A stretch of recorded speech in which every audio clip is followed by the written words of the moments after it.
ओम शांति। 1-4-25 की वाणी है। मीठे बच्चे, बाप नॉलेजफुल है, उन्हें जानी जाननहार कहना यह उल्टी महिमा है।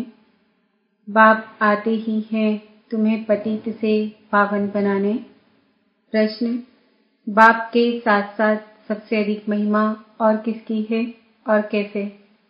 उत्तर, बाप के साथ भारत की महिमा भी बहुत है।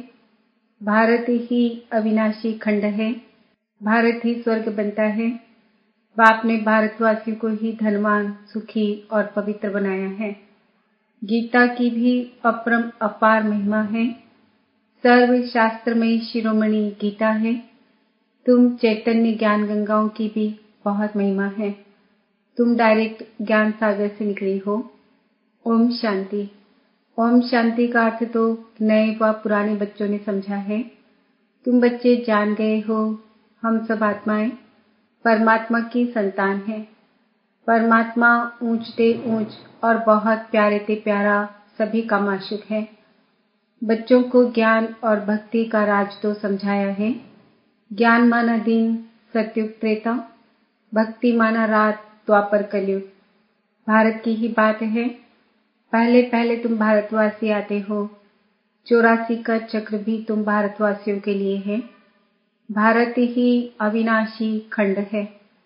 भारत खंड ही स्वर्ग बनता है और कोई खंड स्वर्ग नहीं बनता। बच्चों को समझाया गया है। नई दुनिया सतयुग में भारत ही होता है। भारत ही स्वर्ग कहलाता है। भारतवासी ही फिर 84 जन्म लेते हैं, नरकवासी बनते हैं, वही फिर स्वर्गवासी बनेंगे।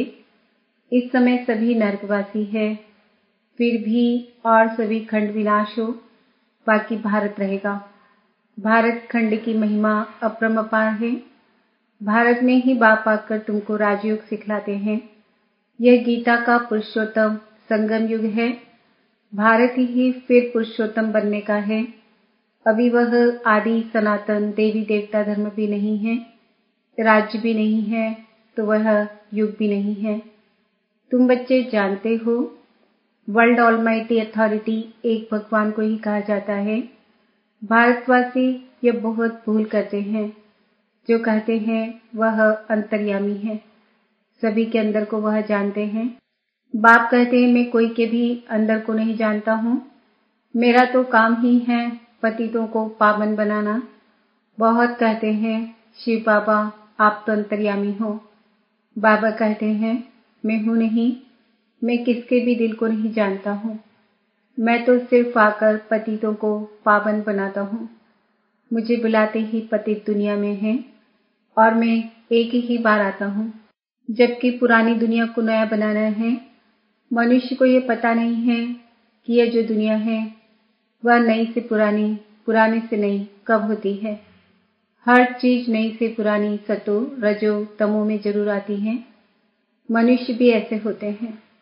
बालक सतो प्रधान है, फिर युवा होते हैं, फिर वृद्ध होते हैं, अर्थात रजो तमो में आते हैं। बूढ़ा शरीर होता है तो वह छोड़कर फिर बच्चा बनेंगे। बच्चे जानते हैं नई दुनिया में भारत कितना ऊंच था। भारत की महिमा अपरंपार है। इतना सुखी, धनवान, पवित्र और कोई खंड है नहीं। फिर सतो प्रधान बनाने बाप आए हैं। सतो प्रधान दुनिया की स्थापना हो रही है।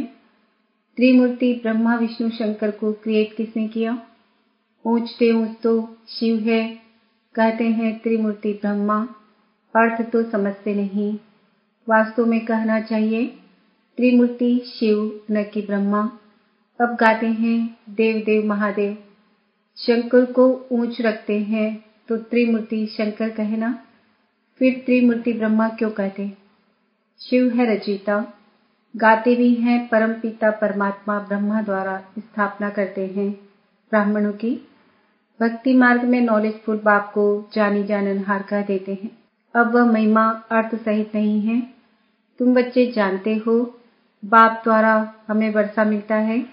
वह खुद हम ब्राह्मण को पढ़ाते हैं, क्योंकि वह बाप भी है, सुप्रीम टीचर भी है। वर्ल्ड की हिस्ट्री ज्योग्राफी कैसे चक्र लगाती है वह भी समझाते हैं। वही नॉलेजफुल है। बाकी ऐसे नहीं कि वह जानी जाननहार है या भूल है। मैं तो सिर्फ आकर पतितों को पावन बनाता हूँ, 21 जन्म के लिए राज्य भाग्य देता हूँ। भक्ति मार्ग में है अल्पकाल का सुख, जिसको सन्यासी हठ योगी जानते ही नहीं। ब्रह्म को याद करते हैं। अब ब्रह्म तो भगवान नहीं, भगवान तो एक निराकार शिव है, जो सर्व आत्माओं का बाप है। हम आत्माओं के रहने का स्थान ब्रह्मांड स्वीट होम है। वहां से हम आत्माएं यहाँ पाठ बजाने आती है। आत्मा कहती है, हम एक शरीर छोड़ दूसरा तीसरा लेती हूँ। 84 जन्म भी भारतवासियों के ही हैं। जिन्होंने बहुत भक्ति की है वही फिर ज्ञान भी जास्ती उठाएंगे। बाप कहते हैं, ग्रस्त व्यवहार में भल रहो, परंतु श्रीमत पर चलो। तुम सभी आत्माएं आशिक हो एक परमात्मा माशुक के। भक्ति मार्ग से लेकर तुम याद करते आए हो। आत्मा बाप को याद करती है। यह है ही दुखधाम। हम आत्माएं असुल शांति धाम की निवासी है। पीछे आए सुखधाम में, फिर हमने 84 जन्म लिए। हम सो हम का अर्थ भी समझाया है। वह तो कह देते आत्मा सो परमात्मा, परमात्मा सो आत्मा। अब बाप ने समझाया है, हम सो देवता क्षत्रिय वैश्य सो शूद्र। अभी हम सो ब्राह्मण बने हैं, सो देवता बनने के लिए। यह है यथार्थ अर्थ, वह है बिल्कुल रॉन्ग। सतयुग में एक देवी देवता धर्म अद्वैत धर्म था। पीछे और धर्म हुए हैं तो द्वैत हुआ है। द्वापर से आसुरी रावण राज्य शुरू हो जाता है। सतयुग में रावण राज्य ही नहीं तो 5 विकार भी नहीं हो सकते। वह है ही संपूर्ण निर्विकारी। अभी तुम हो गॉडली स्टूडेंट, तो यह टीचर भी हुआ, फादर भी हुआ।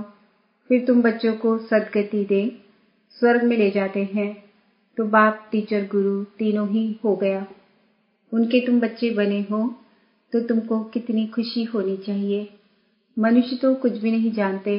रावण राज्य है ना, हर वर्ष रावण को जलाते आते हैं, परंतु रावण है कौन यह नहीं जानते। तुम बच्चे जानते हो यह रावण भारत का सबसे बड़ा दुश्मन है। यह नॉलेज तुम बच्चों को ही नॉलेजफुल बाप से मिलती है। वह बाप ही ज्ञान का सागर, आनंद का सागर है।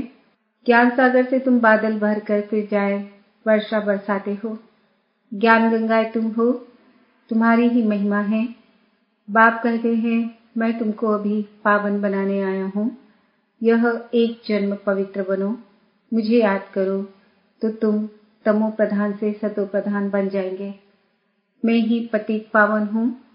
जितना हो सके याद को बढ़ाओ। मुख से शिव बाबा कहना भी नहीं है। जैसे आशिक माशुक को याद करते हैं, एक बार देखा बस फिर बुद्धि में उनकी ही याद रहेगी। भक्ति मार्ग में जो जिस देवता को याद करते, पूजा करते, उसका साक्षात्कार हो जाता है। वह है अल्पकाल के लिए। भक्ति करते नीचे उतरते आए हैं। अब तो मौत सामने खड़ा है। हाय हाय के बाद फिर जय जयकार होनी है। भारत में ही रक्त की नदी बहनी है। सिविल वार के आसार भी दिखाई दे रहे हैं। तमो प्रधान बन गए हैं। अब तुम सतो प्रधान बन रहे हो। जो कल्प पहले देवता बने हैं वही आकर बाप से वर्षा लेंगे। कम भक्ति की होगी तो ज्ञान थोड़ा उठाएंगे। फिर प्रजा में भी नंबरवार पद पाएंगे। अच्छे पुरुषार्थी श्रीमत पर चल अच्छा पद पाएंगे। मैनर्स भी अच्छे चाहिए। दैवी गुण भी धारण करने हैं। वह फिर 21 जन्म चलेंगे। अभी है सबके आसुरी गुण। आसुरी दुनिया पतित दुनिया है ना। तुम बच्चों को वर्ल्ड की हिस्ट्री ज्योग्राफी भी समझाई गई है। इस समय बाप कहते हैं, याद करने की मेहनत करो तो तुम सच्चा सोना बन जाएंगे। सतयुग है गोल्डन एज, सच्चा सोना। फिर त्रेता में चांदी की अलाएं पड़ती है, कला कम होती जाती है। अभी तो कोई कला नहीं है। जब ऐसी हालत हो जाती है तब बाप आते हैं। यह भी ड्रामा में नूंद है। इस रावण राज्य में सभी बेसमझ बन गए हैं। जो बेहद ड्रामा के पाठधारी होकर भी ड्रामा के आदि मध्य अंत को नहीं जानते। तुम एक्टर्स हो ना, तुम जानते हो हम यहाँ पाठ बजाने आए हैं, परंतु पाठधारी होकर जानते नहीं। तो बेहद का बाप कहेंगे ना कि तुम कितने बेसमझ बन गए हो, अब मैं तुम्हें समझदार हीरे जैसा बनाता हूँ, फिर रावण कौड़ी जैसा बना देता है। मैं ही आकर सबको साथ ले जाता हूँ, फिर यह पतित दुनिया भी विनाश होती है। मच्छरों सदस्य सबको ले जाता हूँ। तुम्हारी एम ऑब्जेक्ट सामने खड़ी है, ऐसा तुमको बनना है, तब तो तुम स्वर्गवासी बनेंगे। तुम ब्रह्मा कुमार कुमारियां यह पुरुषार्थ कर रहे हो। मनुष्य की बुद्धि तमोप्रधान है तो समझते नहीं। इतने बीके हैं तो जरूर प्रजापिता ब्रह्मा भी होगा। ब्राह्मण है चोटी, ब्राह्मण फिर देवता। चित्रों में ब्राह्मणों को और शिव को गुम कर दिया है। तुम ब्राह्मण अभी भारत को स्वर्ग बना रहे हो।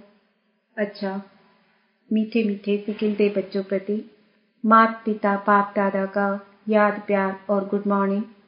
रूहानी बाप की रूहानी बच्चों को नमस्ते। हम रूहानी बच्चों की रूहानी माता पिता बाप दादा को याद प्यार गुड मॉर्निंग नमस्ते ओम शांति।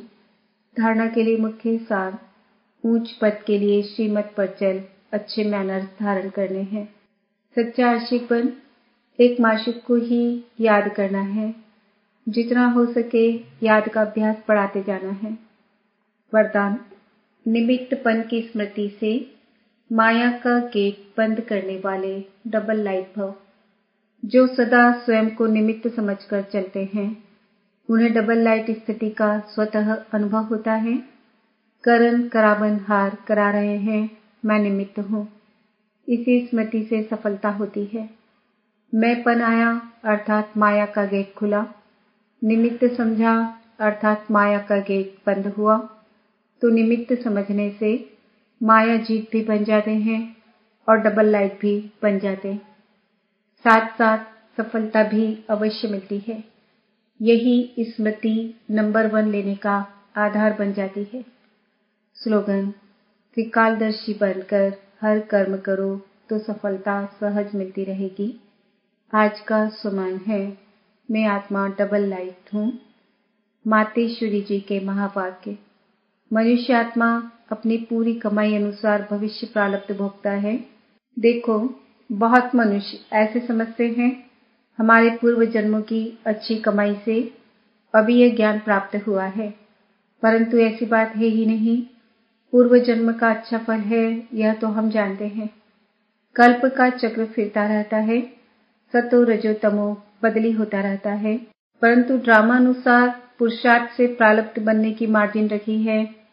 तब तो वहां सतयुग में कोई राजा रानी, कोई दासी, कोई प्रजापति पाते हैं। तो यही पुरुषार्थ की सिद्धि है। वहां द्वेष ईर्ष्या होती नहीं, वहां प्रजा भी सुखी है। राजा रानी प्रजा की ऐसी संभाल करते हैं जैसे माँ बाप अपने बच्चों की संभाल करते हैं। वहां गरीब साहूकार सब संतुष्ट हैं। इस एक जन्म के पुरुषार्थ से 21 पीढ़ी के लिए सुख भोगेंगे। यह है अविनाशी कमाई। जो इस अविनाशी कमाई में अविनाशी ज्ञान से अविनाशी पद मिलता है। अभी हम सत्यों की दुनिया में जा रहे हैं। यह प्रैक्टिकल खेल चल रहा है। यहाँ कोई छू मंत्र की बात नहीं है। गुरु मत, शास्त्रों की मत, कोई परमात्मा की मत नहीं है। परमात्मा कहते हैं, बच्चे, यह गुरु मत, शास्त्र मत, कोई मेरी मत नहीं है। यह तो सिर्फ मेरे नाम की मत देते हैं, परंतु मेरी मत तो मैं जानता हूँ। मेरे मिलन का पता मैं आकर देता हूँ। उसके पहले मेरी एड्रेस कोई नहीं जानता। गीता में बल भगवान उवाच है, परंतु गीता भी मनुष्यों ने बनाई है। भगवान तो स्वयं ज्ञान का सागर है। भगवान ने जो महावाक्य सुनाए हैं उनका यादगार फिर गीता बनी है। यह विद्वान पंडित आचार्य कहते हैं, परमात्मा ने संस्कृत में महावाक्य उच्चारण किए। उसे सीखने बगैर परमात्मा मिल नहीं सकेगा। यह तो और ही उल्टा कर्म कांड में फंसाते हैं। वेद शास्त्र पर अगर सीढ़ी चढ़ जावे तो फिर उतना ही उतरना पड़े, अर्थात उनको बुलाए एक परमात्मा से बुद्धि योग जोड़ना पड़े, क्योंकि परमात्मा साफ कहता है, इन कर्म कांड वेद शास्त्र पढ़ने से मेरी प्राप्ति नहीं होती है। देखो ध्रुव, प्रहलाद, मीरा ने क्या शास्त्र पढ़ा। यहाँ तो पढ़ा हुआ भी सब भूलना पड़ता है। जैसे अर्जुन ने पढ़ा था तो उनको भी भूलना पड़ा। भगवान के साफ महावाक्य हैं, श्वासों श्वास मुझे याद करो। इसमें कुछ भी करने की जरूरत नहीं है। जब तक ये ज्ञान नहीं है तो भक्ति मार्ग चलता है, परंतु ज्ञान का दीपक जग जाता है तो कर्म कांड छूट जाते हैं। क्योंकि कर्म कांड करते करते अगर शरीर छूट जावे तो फायदा क्या मिला। प्रारब्ध तो बनी नहीं, कर्म बंधन के हिसाब किताब से तो मुक्ति मिली नहीं। लोग तो समझते हैं झूठ न बोलना, चोरी न करना, किसी को दुख न देना ये अच्छा कर्म है, परंतु यहाँ तो सदाकाल के लिए कर्मों की बंधाई मानी से छूटना है और भी कर्मों की जड़ को निकालना है। हम तो अब चाहते हैं ऐसा बीज डालें जिससे अच्छे कर्मों का झाड़ निकले। इसलिए मनुष्य जीवन के कार्य को जान श्रेष्ठ कर्म करना है। अच्छा, ओम शांति। आज के व्यक्ति इशारे। कंबाइन रूप की स्मृति से सदा विजयी बनो। शिव शक्ति का अर्थ ही है कंबाइन। बाप और आप दोनों को मिलाकर कहते हैं शिव शक्ति। तो जो कंबाइन है उसे कोई अलग नहीं कर सकता। यही याद रखो कि हम कंबाइन रहने के अधिकारी बन गए। पहले ढूंढने वाले थे और अभी साथ रहने वाले हैं।